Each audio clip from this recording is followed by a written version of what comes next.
watching INBC World News. This is INBC World News.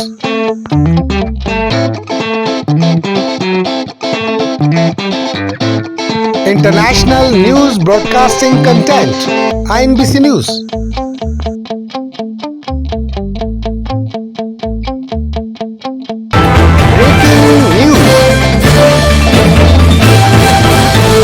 Live PM Modi reply to the no confidence motion in Parliament, New Delhi. INBC exclusive news.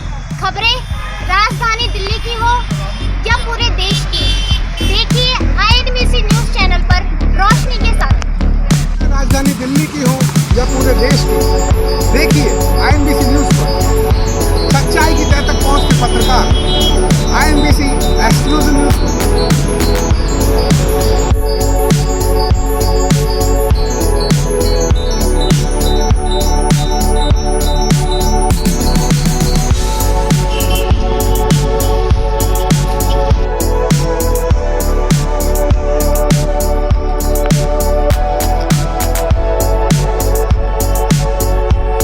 Delhi की हो चाहे पूरे देश की हो, देखिए INBC news channel पर विंदेश चतुर्वेदी के साथ और रोशनी के साथ।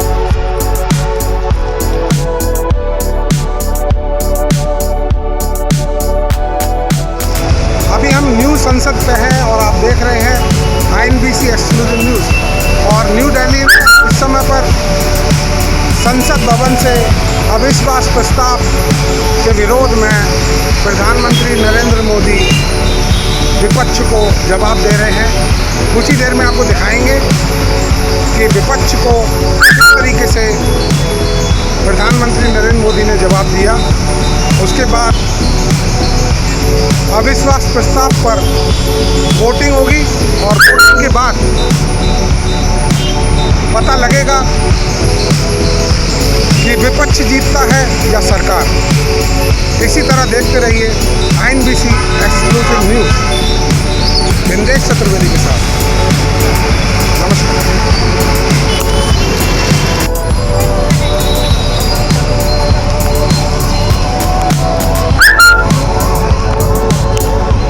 और आप देख रहे हैं इस समय पर हम नई संसद में हैं दिल्ली के पास, और सदन में इस समय बहुत ही जोरदार हंगामा है। इस समय बारिश भी हो रही है और यहाँ पर लोग सेल्फियाँ भी ले रहे हैं। लेकिन देश के मुद्दे पर जो बातचीत विपक्ष को PM मोदी को लाने की जो तैयारी थी आज पूर्ण हो चुकी है और PM मोदी इस समय पर भाषण दे रहे हैं, विपक्ष को जवाब दे रहे हैं। अब आगे देखना है कि विपक्ष जीतता है या सरकार। ये तो वोटिंग के बाद ही पता चलेगा कि विश्वास कितना हासिल कर पाती है सरकार और विपक्ष कितना विश्वास मत हासिल करते हैं। ये वोटिंग के बाद आप जानेंगे। इसी तरह देखते रहिए INBC exclusive news. Anchor Vindesh Chaturvedi from New Delhi.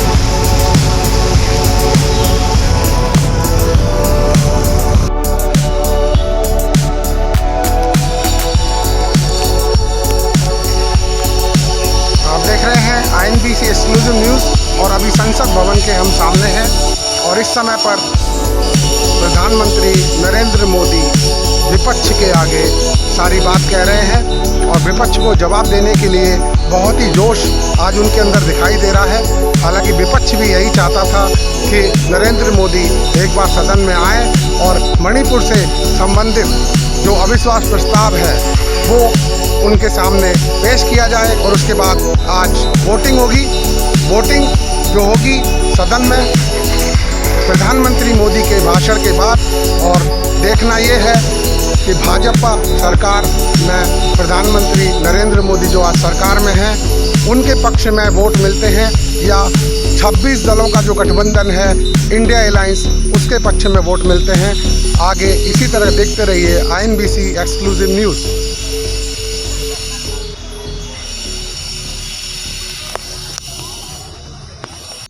भवन के सामने है, सारी मीडिया यहाँ से कवरेज कर रही है। नई दिल्ली से विंदेश चतुर्वेदी, INBC न्यूज़।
सर देखिए, ये नो कॉन्फिडेंस मोशन की ताकत कितने है कि हमारे प्रधानमंत्री को हम लोग खींच के सदन में लाकर बैठे। यही ताकत होते हैं संसदीय परंपरा की। हम ये नो कॉन्फिडेंस मोशन आने के लिए कोई सोचा भी नहीं था, लेकिन हम बार बार ये गुहार लगाते आए थे कि कम से कम हमारे देश की प्रधानमंत्री सदन में आए और मणिपुर की मुद्दे पे हम बोलने का पहले कुछ बोले। ये सिर्फ हमारा मांग थी और कुछ नहीं। हमारा मांग कोई बीजेपी नेता से नहीं, हमारी मांग थी हिंदुस्तान की प्रधानमंत्री से, जो लाजमी है क्योंकि हम भी ये सदन की मेंबर है। लेकिन पता नहीं प्रधानमंत्री जी क्यों इतना आड़े हुए थे कि सदन में ना आने की शपथ ले चुकी थी। तो इसी के चलते मजबूर हमें भी ये संसदीय जो औजार इस्तेमाल करने की गुंजाइश है, ये संसदीय औजार को इस्तेमाल करते हुए हमें अविश्वास प्रस्ताव लाने पड़ी। ये अविश्वास प्रस्ताव लाने के पीछे सबसे बड़ा वजह है। सर, कल जब सदन में हम लोग चर्चा में भाग ले रहे थे तो सदन में एक गूंज उठी कि हमारे देश से भ्रष्टाचार, क्विट इंडिया, परिवारवाद, क्विट इंडिया वगैरह वगैरह, क्योंकि ये 9 अगस्त हमारे अगस्त क्रांति दिवस माना जाता सर। मैं इसके बारे में कुछ बोलना चाहते हैं। सर, भारत छोड़ो आंदोलन, जिसे अगस्त क्रांति के नाम से भी जाना जाता है, एक राष्ट्रव्यापी सविनय अवज्ञा आंदोलन था जिसका आह्वान 7 अगस्त 1942 को अखिल भारतीय कांग्रेस समिति के बॉम्बे सत्र द्वारा किया गया था। इसकी शुरुआत 8 अगस्त को मुंबई के ग्वालियर टैंक मैदान में दिए गए अपने भारत छोड़ो अभियान के भाषण में गांधी जी के करो या मरो के आह्वान के अनुसार 9 अगस्त को होनी थी। अंग्रेजों ने 8 अगस्त को ही बड़े पैमाने पर लोगों की नजरबंदी के साथ अत्यंत तेजी की प्रतिक्रिया व्यक्त की। 1 लाख से अधिक गिरफ्तारियां की गई, जिनमें गांधी जी सहित कांग्रेस के शीर्ष नेतृत्व के नेता भी शामिल थे। बड़े पैमाने पर जुर्माना लगाया गया और प्रदर्शनकारियों को सार्वजनिक रूप से मारा पीटा गया। हिंसा में सैकड़ों नागरिक मारे गए, जिनमें से अनेक पुलिस और सेना की गोली से मारे गए। जब राजा अंधा रहते हैं, धृतराष्ट्र जब अंधा रहते थे, उस समय द्रौपदी की बस्तारण हुई थी। आज भी राजा अंधे बैठे हैं, नीरव मोदी दूर नहीं गए। मणिपुर की घटना देखने के बाद मुझे यह पता चला नीरव मोदी यहाँ हिंदुस्तान में जिंदा है और नरेंद्र मोदी नीरव मोदी बनके अभी भी चुपचाप अपने चुप्पी साधे होकर बैठे हैं। मणिपुर में क्या देखा? मणिपुर में हमें देखा कि हमारे घर की मां बहनों को वस्त्रहीन हालत में विवश करके उन पे ऊपर हमला हो रहे हैं, बलात्कार की घटना घट रही है। तो मुझे एक बार ये बोलने का इच्छा हो रहा है कि जब राजा अंधा रहते हैं, धृतराष्ट्र जब अंधा रहते थे, उस समय द्रौपदी की बस्तारण हुई थी। आज भी राजा अंधे बैठे हैं, इसलिए किसी को नाम नहीं लिया, किसी को नाम नहीं लिया मैं, किसी को नाम नहीं लिया मैं। तो इसलिए जहां राजा अंधा बैठे रहते, जहां राजा अंधा बैठे रहते, वहां द्रौपदी की बस्तारण चाहे वो हस्तिनापुर में हो, चाहे वो मणिपुर में हो, होते ही रहते। मणिपुर और हस्तिनापुर में कोई फर्क नहीं रहता। आपने एक अपील की थी कि आइदर और साइड से बहस को शांति से सुना जाए। हम बड़े धैर्यपूर्वक सुनते गए। उन्होंने कहा कि हमने ब्रिटिश की कार्यपद्धति हमारी संसद ने अडॉप्ट की है, पूरे देश का अपमान किया, हम चुपचाप बैठे रहे। हमारी संविधान सभा ने ये पूरी प्रक्रिया तय की है, स्वीकार करी है। आगे माननीय अध्यक्ष जी, इसके बाद भी अनर्गल बोलते रहे।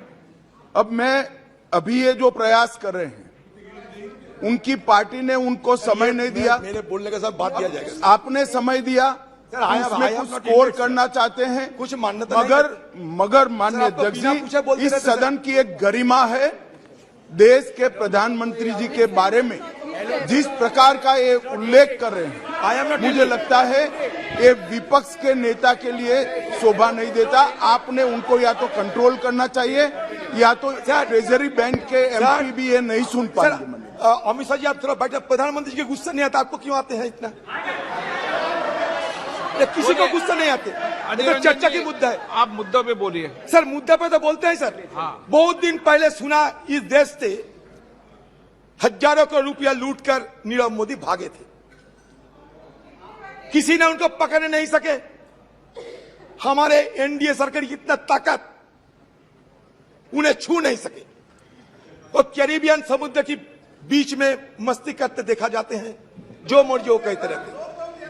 तो मैंने सोचा कि नीरव मोदी सारे जिंदगी के लिए हमारे से दूर चले गए, लेकिन अब पता चला नीरव मोदी दूर नहीं गए।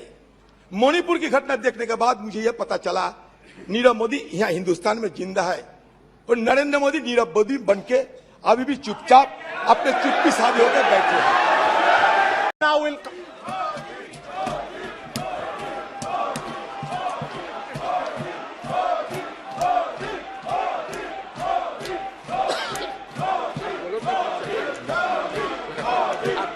बहुत दयालु है और भगवान की मर्जी होती है कि वो किसी न किसी के माध्यम से अपनी इच्छा की पूर्ति करता है, किसी न किसी को माध्यम बनाता है। मैं इसे भगवान का आशीर्वाद मानता हूं कि ईश्वर ने विपक्ष को सुझाया और वो प्रस्ताव लेकर आए।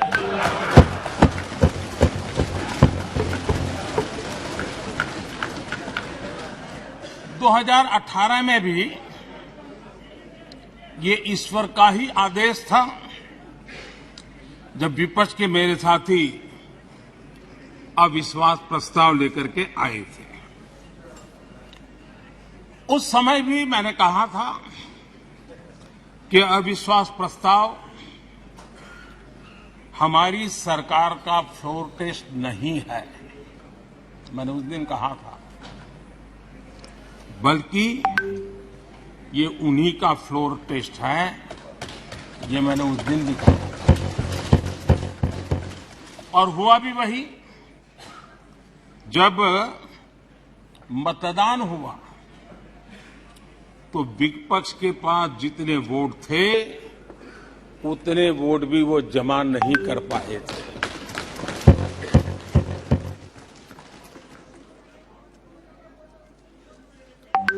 और इतना ही नहीं, सबसे बड़े विपक्षी दल के नेता को बोलने की सूची में नाम ही नहीं था। और पिछले उदाहरण देखिए आप, 1999 में वाजपेयी सरकार के खिलाफ अविश्वास प्रस्ताव आया। शरद पवार साहब उस समय नेतृत्व कर रहे थे, उन्होंने डिबेट का नेतृत्व किया। 2003 में अटल जी की सरकार थी, सोनिया जी विपक्ष की नेता थी, उन्होंने लीड ली, उन्होंने विस्तार से अविश्वास प्रस्ताव रखा।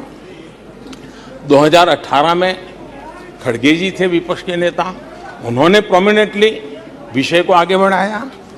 लेकिन इस बार अधीर बाबू को क्या हाल हो गया,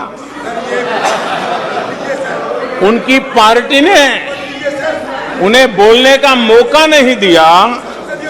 ये तो कल अमित भाई ने बहुत जिम्मेवारी के साथ कहा कि भाई अच्छा नहीं लग रहा है, और आपकी उदारता थी कि उनका समय समाप्त हो गया था तो भी आपने उनको आज मौका दिया।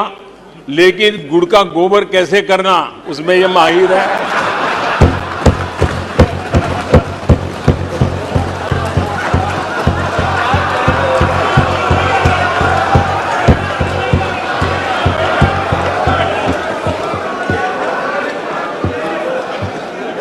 नहीं जानता हूं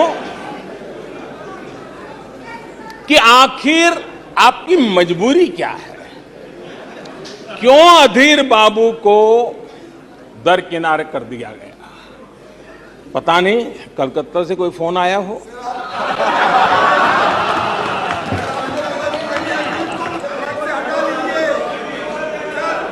और कांग्रेस बार बार उनका अपमान करती है। कभी चुनावों के नाम पर उन्हें अस्थायी रूप से फ्लोर लीडर से हटा देते हैं। बिट्टू जी,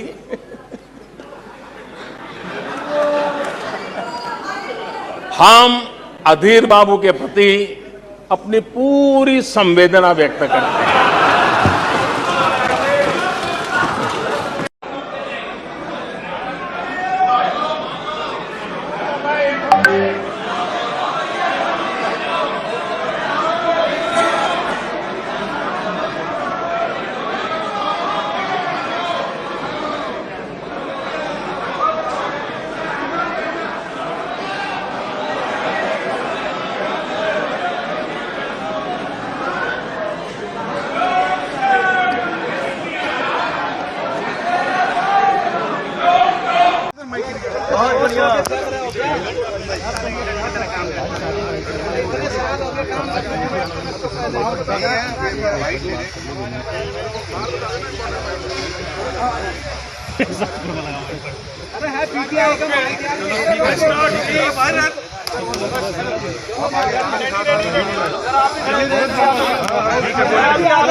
अरे भाई साहब कैमरा हटाओ, आगे से जा रहा हूँ। अभी मंत्री परिषद पर अविश्वास प्रस्ताव पर प्रधानमंत्री मोदी जी पिछले 2 घंटों से अपनी बात रख रहे हैं। ये अविश्वास प्रस्ताव इंडिया अलायंस के एक सदस्य होने के नाते मैंने लोकसभा में पेश किया। इस अविश्वास प्रस्ताव के 2 कारण थे। पहला कारण कि मणिपुर को इंसाफ मिलनी चाहिए। दूसरा कारण कि देश के संसद की मर्यादा को बचाने के लिए प्रधानमंत्री मोदी जी को विवश करना पड़ेगा कि वो सदन में आकर अपना मौन व्रत तोड़े। दूसरा उद्देश्य सफल रहा। इतने दिनों के संघर्ष के बाद, इतनी कठिनाइयों के बाद आज देश प्रधानमंत्री को सदन के अंदर बोलते हुए देख रहा है। अगर हम इंडिया अलायंस ये अविश्वास प्रस्ताव इतनी संघर्ष के बाद, इतनी लड़ाई के बाद नहीं पेश करते तो शायद प्रधानमंत्री विदेशों के और संसदों में भाषण देते रहते और हमारे भारत के सदन को शायद वो भूल जाते। तो हमने मजबूर किया और उन्होंने अपना मौन व्रत तोड़ा। लेकिन हमारा पहला उद्देश्य कि मणिपुर को इंसाफ मिले, वो उद्देश्य आज प्रधानमंत्री मोदी जी अपनी जिम्मेदारी से भाग रहे हैं। स्पष्ट 3 सवाल थे उनके सामने। पहला, लगभग 90 दिनों के करीब गुजरता हुआ मणिपुर में हिंसा को स्वयं नियंत्रण करने के लिए वो एक बार भी मणिपुर क्यों नहीं गए। राहुल गांधी गए, इंडिया अलायंस गए, आप लोग भी जाके देख के आए हैं। तो प्रधानमंत्री अभी तक ऐसी क्या जिद पर अड़े हैं, ऐसी क्या जिद पर अड़े हैं कि मणिपुर अब तक नहीं गए। मेरा दूसरा प्रश्न कि मणिपुर के मुख्यमंत्री को क्यों नहीं बर्खास्त किया, जिस मुख्यमंत्री के 3 महीने के कार्यकाल में लगभग 6 लाख गोलियां, लगभग 6000 हथियार पुलिस थानों से लूटकर निहत्थे लोगों पर आज गोलियां बरसाई जा रही हैं, जवानों पर, पुलिस अफसरों पर आक्रमण किया जा रहा है, इतने सारे महिलाओं पर अत्याचार हुआ है, 60,000 लोग आज शिविर में हैं। ऐसे व्यर्थ मुख्यमंत्री को प्रधानमंत्री मोदी जी ने क्यों बर्खास्त नहीं किया। और तीसरी बात ये थी कि मणिपुर पर 80 दिन तक मौन क्यों, चुप्पी क्यों, शांति की कामना क्यों नहीं कर रहे। 2 घंटे से ये चर्चा चल रहा है, इस 2 घंटे में हमें मणिपुर का इंसाफ नजर नहीं आया। और अफसोस की बात कि भाजपा ने अपने मणिपुर के 2 सांसदों का मुंह बंद करके रखा है। मणिपुर के प्रजा ने मणिपुर से 2 सांसद चुनकर दिल्ली के संसद में भेजा। पिछले 3 दिनों से मणिपुर के लोग भी सोच रहे हैं कि भाजपा के कितने सारे सांसदों ने भाषण रखा, भाजपा के कितने सारे मंत्रियों ने भाषण रखा। मणिपुर का भी एक सांसद केंद्रीय मंत्री है, मणिपुर का दूसरा सांसद एक अच्छा वक्ता है। मैंने बार बार गुहार लगाया, अध्यक्ष महोदय, ये दोनों सांसद सत्ता पक्ष के हैं, मेरे दल के नहीं पर मेरे भाई हैं। आज इनको तो बोलने का मौका दो, इनकी तो आवाज हम सुने, मणिपुर की आवाज तो हम सुने। लेकिन मणिपुर के सच्चाई को भाजपा छुपाना चाहती थी और इसीलिए इन मणिपुर के बेचारे 2 सांसदों का हाथ मुंह आज बंद करके रखा है, उनके मुंह पर ताला है। तो इसे साफ साफ जाहिर होता है कि वो मणिपुर के सच्चाई को छुपाना चाहते हैं और मणिपुर के सच्चाई को छुपाने के लिए वो कौन से अस्त्र का इस्तेमाल कर रहे हैं? घमंड का, अहंकार का। जिस अहंकार का उल्लेख राहुल गांधी जी ने किया कि रावण भी अपने आप को बहुत बुद्धिमान समझता था, रावण भी अपने आप को शौर्यवीर समझता था, लेकिन अंत में रावण की अहंकार ने रावण का विनाश किया और रावण की अहंकार से लंका में रहने वाले लोगों के घर और दुकान आग में भस्म हो गई। आज वही हमने देखा कि भाजपा की अहंकार, प्रधानमंत्री की अहंकार, गृह मंत्री अमित शाह की अहंकार के कारण आज एक आग मणिपुर में लगी। आज एक आग भारत के राजधानी दिल्ली के पास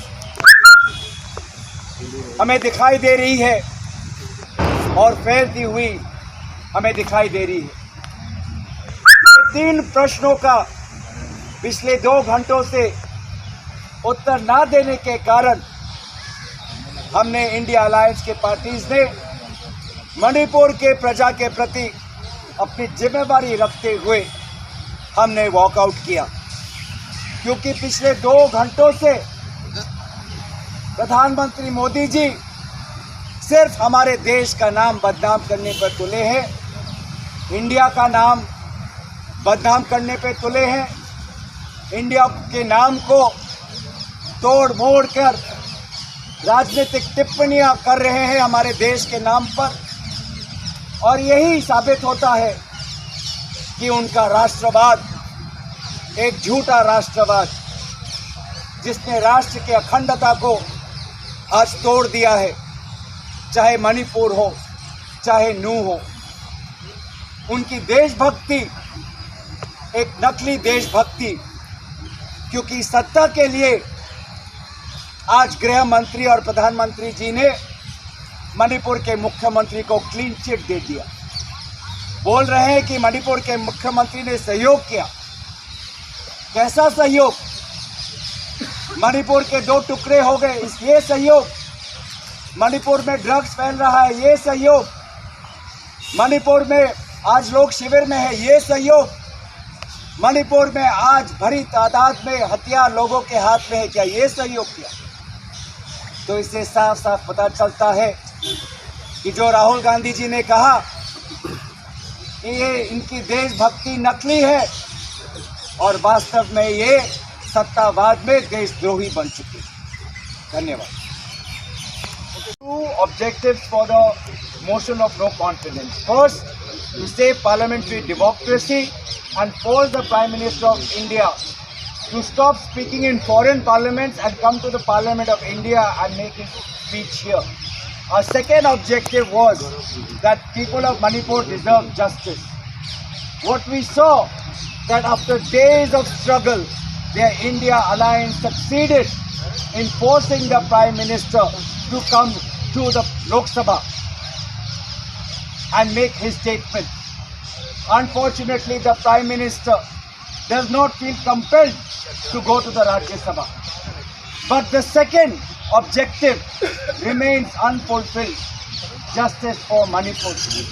In fact, instead of justice, I saw injustice inside the Lok Sabha when the 2 MPs from Manipur were not allowed to speak.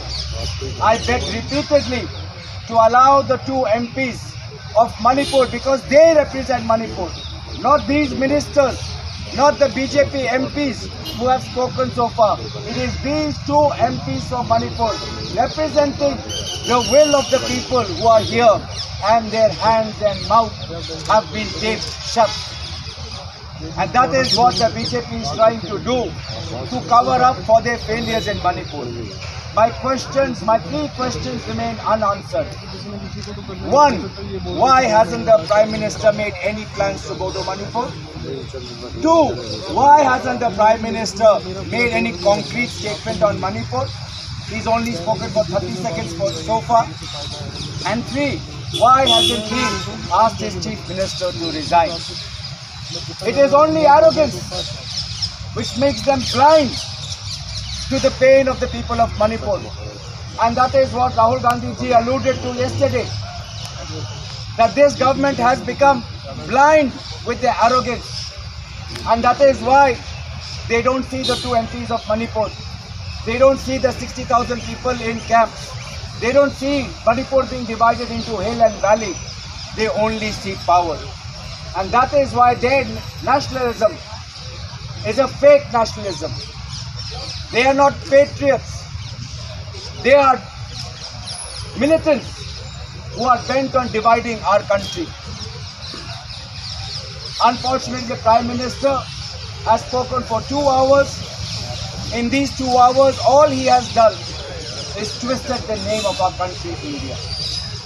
There is a Congress phobia inside that we can see, because the Prime Minister spent most of his time blaming the Congress party. No doubt, seeing the unity of the India parties in front of him, shouting India, India, has spooked the Prime Minister. And therefore, instead of speaking on Manipur, he spent most of his time criticizing the Congress party. No matter his speech, we are confident that our party stands united for a common vision to save and protect the values of our constitution, to preserve the values of our civilization, are to preserve the integrity, fraternity, liberty and equality, rights and principles that is enshrined in our Constitution. We are confident that the India Alliance will win in 2024. Thank you. Ours only defend the name of our country, having not answered the 3 questions that I have raised, for denying the representatives of Manipur their right to speak in Parliament, for giving the Chief Minister of Manipur, who has failed his people, a clean chit, for being silent on wrestlers, for being silent on Chinese intrusion in India, for being silent on inflation, for being silent on the remarks of former Jammu Kashmir Governor Satyapal Malik, for being silent on issues of national security. India Alliance decided to walk out. कि क्योंकि प्रधानमंत्री मणिपुर पे कुछ नहीं बोले, क्योंकि प्रधानमंत्री महंगाई पर कुछ नहीं बोले, क्योंकि प्रधानमंत्री चीनी घुसपैठ पे कुछ नहीं बोले, क्योंकि प्रधानमंत्री पूर्व राज्यपाल सत्यपाल मलिक पर कुछ नहीं बोले, क्योंकि प्रधानमंत्री हमारे कुश्ती के खिलाड़ियों के आंदोलन पर कुछ नहीं बोले। इन विभिन्न कारणों के मद्देनजर रखते हुए इंडिया अलायंस ने आज पार्लियामेंट से वॉकआउट किया।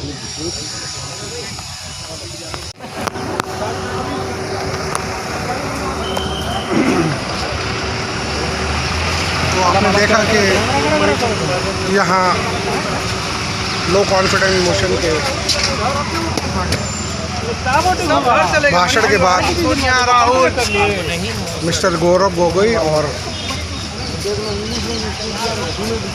यहाँ पर संबंधित जितने भी पदाधिकारीगण हैं वो यहाँ पर मौजूद हैं। और इसके अलावा आप देख सकते हैं कि संसद के बाहर आज मीडिया का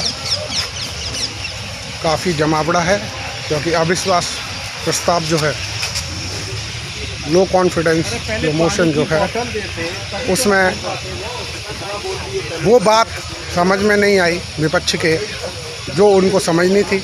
और प्रधानमंत्री नरेंद्र मोदी की 2 घंटे की स्पीच उनको पसंद नहीं आई, जैसे कि गौरव गोगोई बता रहे थे।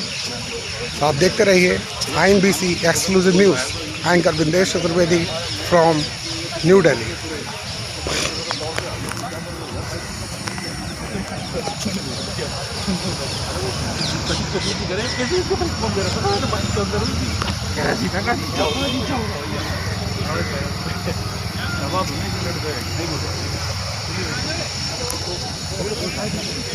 तो आपने देखा जयराम रमेश जी हैं, और अभी गौरव गोगोई जी ने जो बताया कि 2 घंटे का जो स्पीच था प्रधानमंत्री मोदी का, उसमें मणिपुर के बारे में बिल्कुल भी चर्चा नहीं की गई।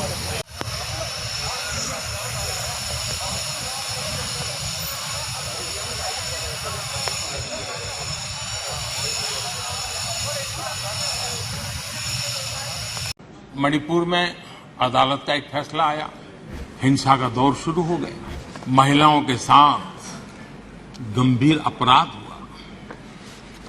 और ये अपराध अक्षम्य है कि जिस प्रकार से प्रयास चल रहे हैं, निकट भविष्य में शांति का सूरज जरूर उगेगा। मणिपुर में अदालत का एक फैसला आया। अब अदालतों में क्या हो रहा है वो हम जानते हैं। अब उसके पक्ष विपक्ष में जो परिस्थितियां बनी, हिंसा का दौर शुरू हो गया और उसमें बहुत परिवारों को मुश्किल हुई। अनेकों ने अपने स्वजन भी खोए। महिलाओं के साथ गंभीर अपराध हुआ और ये अपराध अक्षम्य है और दोषियों को कड़ी से कड़ी सजा दिलवाने के लिए केंद्र सरकार, राज्य सरकार मिलकर के भरपूर प्रयास कर रही है। और मैं देश के सभी नागरिकों को आश्वस्त करना चाहता हूं कि जिस प्रकार से प्रयास चल रहे हैं, निकट भविष्य में शांति का सूरज जरूर उगेगा। मणिपुर फिर एक बार नए आत्मविश्वास के साथ आगे बढ़ेगा। मैं मणिपुर के लोगों से भी आग्रहपूर्वक कहना चाहता हूं, वहां की माताओं, बहनों, बेटियों से कहना चाहता हूं, देश आपके साथ है। ये सदन आपके साथ है। हम सब मिलकर के, कोई यहां हो या ना हो, हम सब मिलकर के इस चुनौती का समाधान निकालेंगे। वहां फिर से शांति की स्थापना होगी। मैं मणिपुर के लोगों को विश्वास दिलाता हूं कि मणिपुर फिर विकास की राह पर तेज गति से आगे बढ़े। उसमें कोई प्रयासों में कोर कसर नहीं रहेगी। मेरा एक इमोशनल अटैचमेंट है उस क्षेत्र के प्रति, इनको अंदाज नहीं है। माननीय अध्यक्ष जी, मैं 3 प्रसंग आपके सामने रखना चाहता हूं सदन के सामने, और बड़े दर्द के साथ कहना चाहता हूं, देशवासी भी सुन रहे हैं। पहली घटना 5 मार्च 1966, 5 मार्च 1966। इस दिन कांग्रेस ने मिजोरम में असहाय नागरिकों पर अपनी वायुसेना के माध्यम से हमला करवाया था। और बड़ा गंभीर विवाद हुआ था। कांग्रेस वाले जवाब दे, क्या वो किसी दूसरे देश की वायुसेना थी? क्या मिजोरम के लोग मेरे देश के नागरिक नहीं थे? क्या उनकी सुरक्षा ये भारत सरकार की जिम्मेवारी थी कि नहीं थी? 5 मार्च 1966 वायुसेना से हमला करवाया गया, निर्दोष नागरिकों पर हमला करवाया गया। और माननीय अध्यक्ष जी, आज भी मिजोरम में 5 मार्च को आज भी पूरा मिजोरम शोक मनाता है। उस दर्द को मिजोरम भूल नहीं पा रहा है। कभी इन्होंने मरहम लगाने की कोशिश नहीं की है, घाव भरने का प्रयास तक नहीं किया है। कभी उनको इसका दुख नहीं हुआ है। और कांग्रेस ने इस सच को देश के सामने छिपाया है। दोस्तों, ये सत्य देश से उन्होंने छिपाया है कि अपने ही देश में वायुसेना से हमला करवाना। कौन था उस समय? इंदिरा गांधी। अकाल तख्त पर हमला हुआ है तो अभी भी हमारी स्मृति में है। उनको मिजोरम में उसके पहले ही आदत लग गई थी, और इसलिए अकाल तख्त पर हमला करने तक वो पहुंचे थे, मेरे ही देश में। और यहां में उपदेश दे रहे हैं।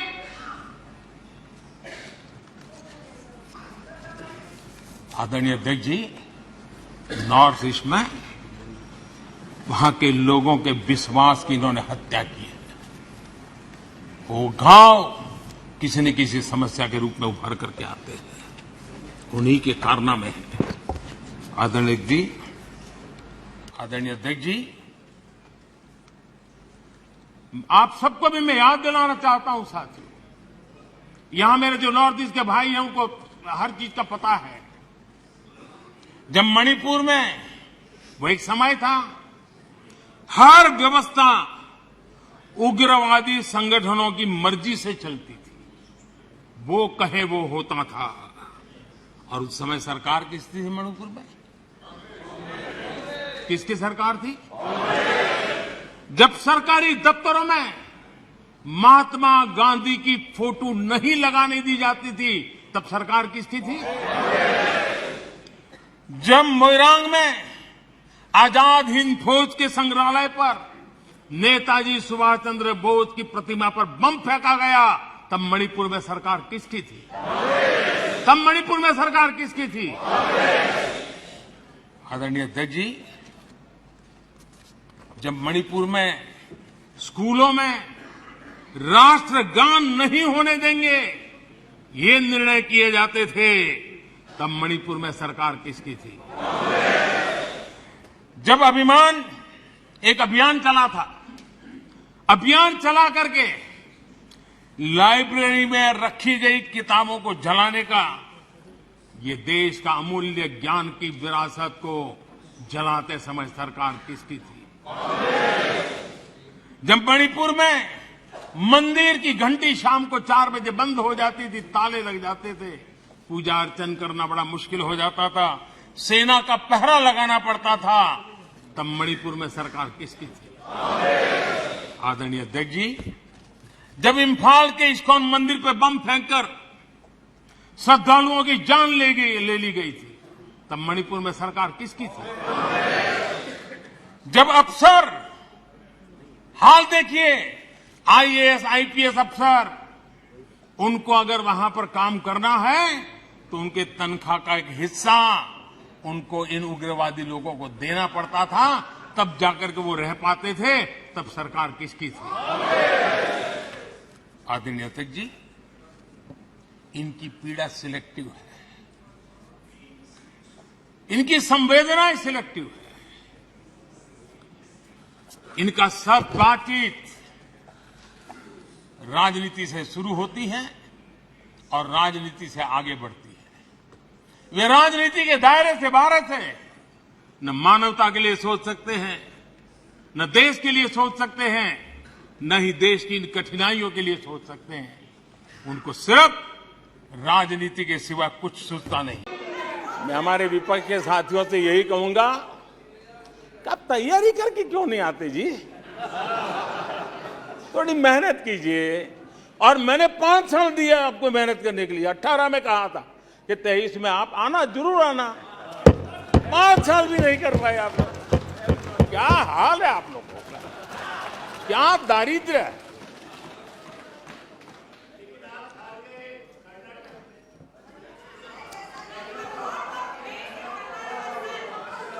आदरणीय अध्यक्ष जी,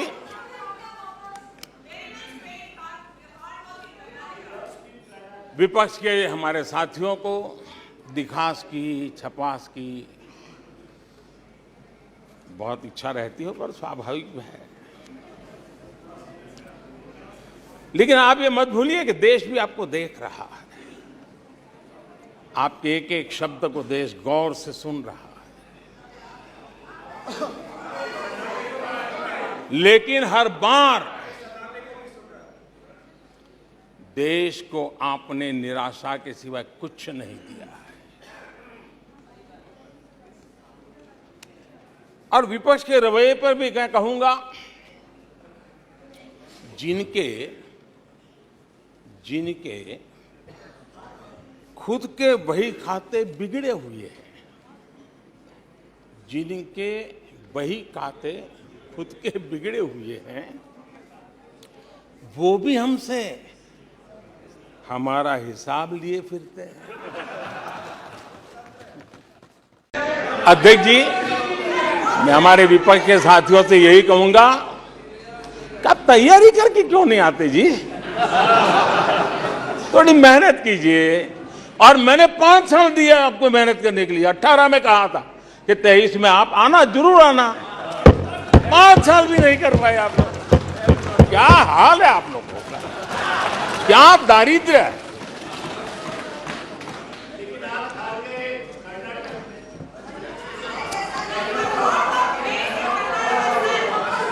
आदरणीय अध्यक्ष जी,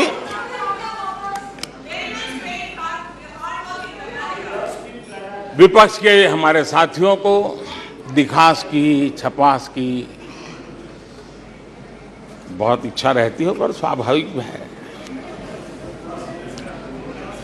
लेकिन आप ये मत भूलिए कि देश भी आपको देख रहा है। आपके एक एक शब्द को देश गौर से सुन रहा है, लेकिन हर बार देश को आपने निराशा के सिवाय कुछ नहीं दिया है। भारत के वैक्सीन पर विश्वास जताया,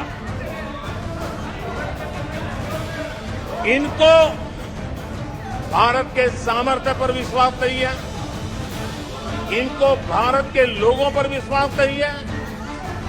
लेकिन इस सदन को मैं बताना चाहता हूं, इस देश का भी, भारत के लोगों का कांग्रेस के प्रति नो कॉन्फिडेंस का भाव बहुत गहरा है। कांग्रेस के प्रति नो कॉन्फिडेंस का भाव बहुत गहरा है भारत के लोगों में। कांग्रेस अपने घमंड से इतनी चूर हो गई है, इतनी भर गई है कि उसको जमीन दिखाई तक देती नहीं है। आदरणीय अध्यक्ष जी, देश के कई हिस्सों में कांग्रेस को जीत दर्ज करने में अनेक दशक लग गए हैं। तमिलनाडु में कांग्रेस की आखिरी बार 1962 में जीत हुई थी। 61 वर्षों से तमिलनाडु के लोग कह रहे हैं कांग्रेस नो कॉन्फिडेंस। तमिलनाडु के लोग कह रहे हैं कांग्रेस। पश्चिम बंगाल में उन्हें आखिरी बार जीत 1972 में मिली थी। पश्चिम बंगाल के लोग 51 सालों से कह रहे हैं कांग्रेस कांग्रेस। उत्तर प्रदेश और बिहार और गुजरात कांग्रेस आखिरी 1985 में जीती थी। पिछले 38 वर्षों से वहां के लोगों ने कांग्रेस को कहा है, वहां के लोगों ने कांग्रेस को कहा है। त्रिपुरा में उन्हें आखिरी बार 1988 में जीत मिली थी। 35 वर्षों से त्रिपुरा के लोग कांग्रेस को कह रहे हैं कांग्रेस कांग्रेस। ओडिशा में कांग्रेस को आखिरी बार 1995 में जीत नसीब हुई थी। यानी ओडिशा में भी 28 वर्षों से कांग्रेस को एक ही जवाब दे रहा है। उड़ीसा कह रहा है नो कॉन्फिडेंस। कांग्रेस के लोग क्या कह रहे हैं? अब देखिए कितना कल्पना दारिद्र्य है। इतने सालों तक सत्ता में रहने के बाद भी क्या अनुभवताहीन बातें सुनने को मिल रही है। क्या कहते हैं ये कहते हैं इस लक्ष्य तक पहुंचने कुछ करने की जरूरत नहीं, ऐसे ही होने वाला है। तीसरे नंबर पर बताओ, मुझे लगता है कि इसी सोच के कारण वो सोते रहे इतने सालों से, जो अपने आप होने वाला है। वो कहते हैं बिना कुछ किए तीसरे पहुंच जाएंगे। और कांग्रेस की माने अगर सब कुछ अपने आप ही हो जाने वाला है, इसका मतलब है कांग्रेस के पास न नीति है, न नीयत है, न विजन है, न वैश्विक अर्थव्यवस्था की समझ है और न ही भारत के अर्थ जगत के ताकत का पता। और इसलिए सोए सोए जब हो जाएगा, यही एक आदरणीय अध्यक्ष जी, ये वजह है कि कांग्रेस के शासन में भारत गरीबी और गरीबी को बढ़ाता गया। 1991 में देश कंगाल होने की स्थिति में था। कांग्रेस के शासनकाल में अर्थव्यवस्था दुनिया के क्रम में 10, 11, 12 इसके बीच में झोले खाती थी, झूलती रही थी। लेकिन 2014 के बाद भारत ने टॉप 5 में अपनी जगह बना ली।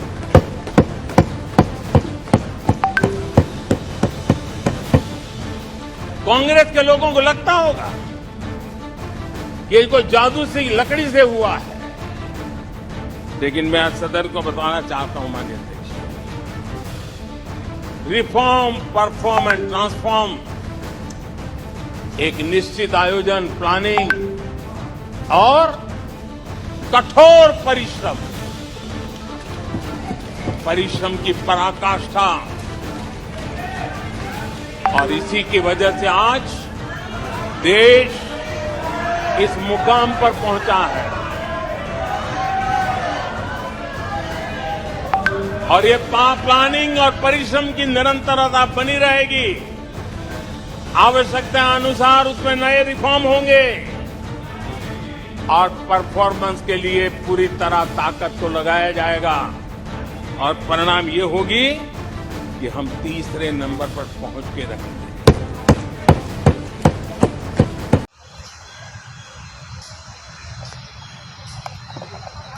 तो आप देख रहे हैं INBC एक्सक्लूसिव न्यूज़, और पीएम नरेंद्र मोदी का जो भाषण है वो ख़त्म हो चुका है। अभी गौरव गोगोई जी आए थे और उन्होंने बताया कि वो वॉकआउट कर रहे हैं सदन से, और इस समय पर हम संसद भवन के सामने हैं। और आपने देखा कि किस तरीके से मणिपुर की हिंसा के ऊपर जो अविश्वास प्रस्ताव जो विपक्ष लेकर आया था, उसके बारे में आज प्रधानमंत्री नरेंद्र मोदी ने संसद भवन में अपना जवाब दिया। आप देख रहे हैं INBC एक्सक्लूसिव न्यूज़ संसद भवन से। नमस्कार। भी भाषण प्रधानमंत्री के हुए अब तक 9 साल में, ये सबसे बोरिंग है। वहां बैठकर हम क्या कोई मुग़ल आज़म पिक्चर देखने आए? प्रधानमंत्री वही घसीटी पुरानी बात बोल रहे हैं जो पिछले 9 साल से वो देश को सुना रहे हैं। सबसे पहली बात मैं अब करेक्ट कर दूं कि नो कॉन्फिडेंस मोशन हमने और BRS पार्टी ने भी दिया था, जिसको स्पीकर साहब ने कबूल किया। और ये जो प्रधानमंत्री का जो भाषण हुआ है, रिप्लाई हुआ है नो कॉन्फिडेंस के ऊपर, या जितने भी भाषण प्रधानमंत्री के हुए अब तक 9 साल में, ये सबसे बोरिंग है, अनइंस्पायरिंग है। और जो हम उम्मीद लगा रहे थे कि मणिपुर के ऊपर प्रधानमंत्री मरहम पर, उस जख्म पर पट्टी लगाएंगे, उन पीड़ित महिलाओं को जिनका रेप हुआ है उनको एक आश्वासन देंगे, एतमाद में लेंगे, उनको कॉन्फिडेंस देंगे, वो बिल्कुल नहीं है। प्रधानमंत्री कंडेम करेंगे उन लोगों को जो हिंसा कर रहे हैं, जो वहां पर 8,000 हथियार लूट कर चले गए। दूसरा, हम उम्मीद कर रहे थे कि प्रधानमंत्री हरियाणा की सरकार जो 750 इमारतों को तोड़ दिए सिर्फ मुस्लिम समाज की, बगैर ड्यू प्रोसेस फॉलो किए, लीगल इमारत है, उसका नोट लेंगे, उसका कंडेम करेंगे। प्रधानमंत्री मुस्लिम समाज को एक पैगाम देंगे कि जो RPF का टेररिस्ट ट्रेन में घुसकर एक मीना तबके के ऑफिसर को मार दिया, 4 मुसलमानों को नाम पूछकर हत्या किया, प्रधानमंत्री उसका नोट लेंगे। कुछ नहीं। इकोनॉमी में जो इन्फ्लेशन, हाई इन्फ्लेशन है, स्टैग्नेटेड कंजम्पशन है, तीसरा हाई अनएम्प्लॉयमेंट है, कुछ भी नहीं बोल रहे प्रधानमंत्री उसके ऊपर, कुछ बोल रहे ही नहीं। अरे भाई साहब, ये वो छोड़ दीजिए, ये जो मुद्दे हैं ये जनता के मुद्दे हैं। हमने अपनी स्पीच में उठाया था कि 1991 प्लेसेस ऑफ वर्शिप एक्ट पर आप डिस्टर्ब नहीं करने का, बताइए नहीं बोलेंगे। आप कुछ बोल ही नहीं रहे हैं। लेकिन उनका भाषण तो चल रहा है। अरे भाषण क्या चल रहा है देख रहे हैं आप ना। आपने वहां बैठकर हम क्या कोई मुग़ल आज़म पिक्चर देखने आए? मुग़ल आज़म पिक्चर के चल रहा है वहां पर। तो कुल मिला के आप उनके पूरे स्पीच से जो आंकड़े दिए उनसे खुश नहीं है आप? क्या आंकड़े दिए प्रधानमंत्री वही घसीटी पुरानी बात बोल रहे हैं जो पिछले 9 साल से वो देश को सुना रहे हैं। हम INDIA के साथ नहीं है, हम और BRS पार्टी ने अपना अलग नो कॉन्फिडेंस मोशन दिया था। हमने वेट किया, उनके साथ नहीं गए ताकि हमको कुछ बोल सके। तेलंगाना के ऊपर भी कुछ नहीं बोला। स्टेट रीऑर्गेनाइजेशन में तेलंगाना से इंसाफ ही नहीं हो रहा है। अब 10 साल होने आ रहे हैं, वो उसमें कुछ भी नहीं किया, तो ये भी एक मुद्दा रहा।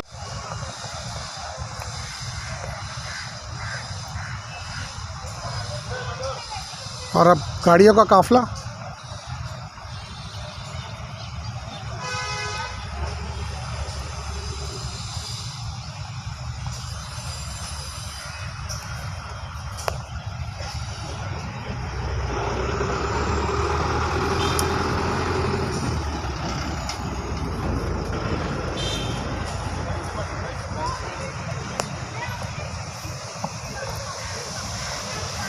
और आप देख रहे हैं असदुद्दीन ओवैसी जी जो अभी गाड़ी में बैठे हैं। असदुद्दीन ओवैसी जी, ये गाड़ी असदुद्दीन ओवैसी जी की जो जा रही है और धीरे धीरे सभी इंडिया अलायंस के लोग और उसके साथ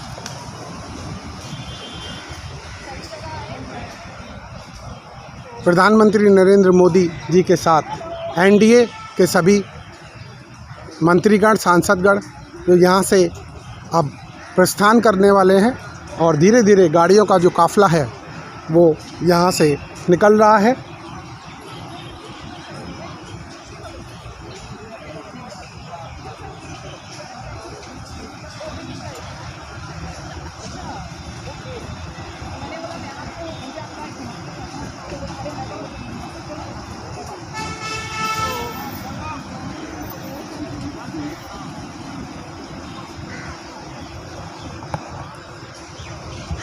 आप इसी तरह देखते रहिए INBC exclusive news, Bindesh Chaturvedi, INBC world news, new Delhi. Okay sir, ये विपक्ष ने जो आज वॉकआउट किया है, तो आज इस अविश्वास प्रस्ताव पे जो बात हुई उसमें क्या कहना चाहेंगे आप? इससे साबित हो गया कि उनमें अभी भी घमंड नहीं गया, अभी भी अहंकार नहीं गया। आखिर ये घमंडिया गठबंधन नहीं होता। तो अविश्वास प्रस्ताव लेके आए थे। अविश्वास प्रस्ताव पे प्रधानमंत्री को अगर गाली दिया, सुनाया हमारी सरकार के खिलाफ, तो सुनने का भी धैर्य रखना चाहिए था। लेकिन वो जानते थे कि अगर वोटिंग हो जाएगी तो जो घमंडिया गठबंधन बना है इसमें जो संख्या वास्तविक है उससे भी कम वोट पड़ेंगे। तो ये पोल देश के सामने खुल जाएगी कि ये गठबंधन जो घमंडिया है ये भी किन्हीं परिस्थितियों में है, सिद्धांतों में नहीं है। ये स्वार्थों में अपने अस्तित्व को बचाने के लिए, क्योंकि जनता ने नकार दिया। आज प्रधानमंत्री ने कहा ना कि किस तरीके से आज एक एक राज्य में कहीं 38 साल से कांग्रेस नहीं है, कहीं बंगाल में कहीं 25 साल से नहीं है, कहीं 32 साल से नहीं। ऐसे तमाम राज्यों में जहाँ एक बार कांग्रेस ने नो कॉन्फिडेंस कर दिया कांग्रेस के लिए जनता ने, आज वहाँ वोट ऑफ नो कॉन्फिडेंस ही जनता के लिए कांग्रेस है। तो एक तरह से एक एक राज्यों में वोट ऑफ नो कॉन्फिडेंस जनता कर रही कांग्रेस के साथ, और इस 2024 में एक बार नो कॉन्फिडेंस जनता कांग्रेस के साथ लोकसभा में कर देगी। सर, एक लास्ट सवाल है कि इंडिया जो अलायंस बनाया है, हालांकि हमने भी पढ़ा था कि इंडिया या कोई और नाम हो जो नेशनल, जो राष्ट्रीयता से संबंधित रखते हो नाम, उनको इस तरीके से कैसे परमिशन मिल सकती है किसी भी पार्टी के लिए या किसी भी अपने पर्सनल? नहीं, वो इंडिया नहीं उन्होंने रखा, I.N.D.I.A.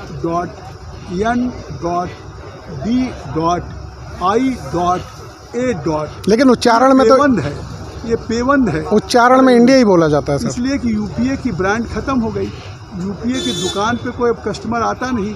तो जब कोई फर्म, कोई कंपनी इंसॉल्वेंट हो जाती, दिवालिया हो जाती है, तो उसको अपनी दुकान चलाने के लिए, अपनी कंपनी चलाने के लिए नया ब्रांड बनाना पड़ता है। तो जब देश की जनता ने इनकी कंपनी को फेल कर दिया, तो अब एक नया ब्रांड बना रहे हैं, इसलिए ऐसा नाम। Okay sir, thank you.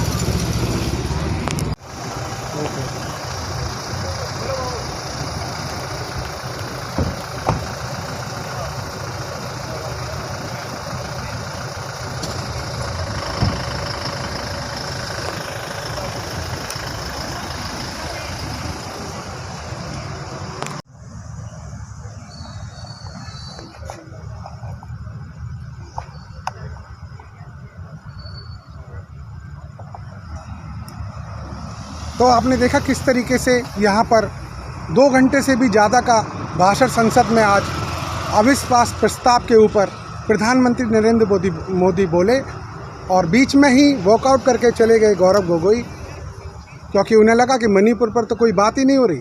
इसके अलावा काफ़ी सारे विपक्षी जो नेता थे, सांसद थे, वो वॉकआउट करके संसद से चले गए। और अब आगे जानना ये होगा कि अविश्वास प्रस्ताव पर ये सरकार कितना गिरती है और किस तरीके से ये अविश्वास प्रस्ताव को जीतने में कायम रहती है। पक्ष मजबूत रहेगा या विपक्ष मजबूत रहेगा, ये तो आगे आप जानेंगे। INBC एक्सक्लूसिव से Bindesh Chaturvedi, parliament house, new Delhi.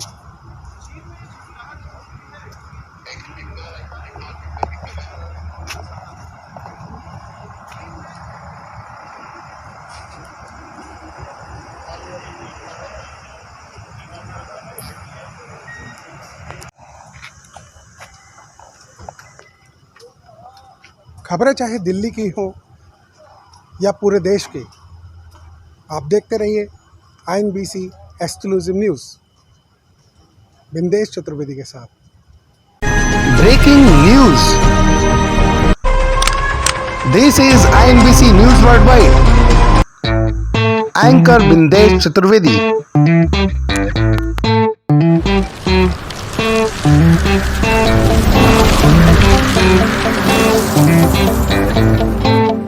This is INBC World News. Editor Bindesh Chaturvedi. You are watching INBC World News. Log on to inbcworldnews.business.site, inbcnews.simdiff.com and inbcworldnews.simdiff.com. This is INBC World News. You are watching INBC. This is INBC.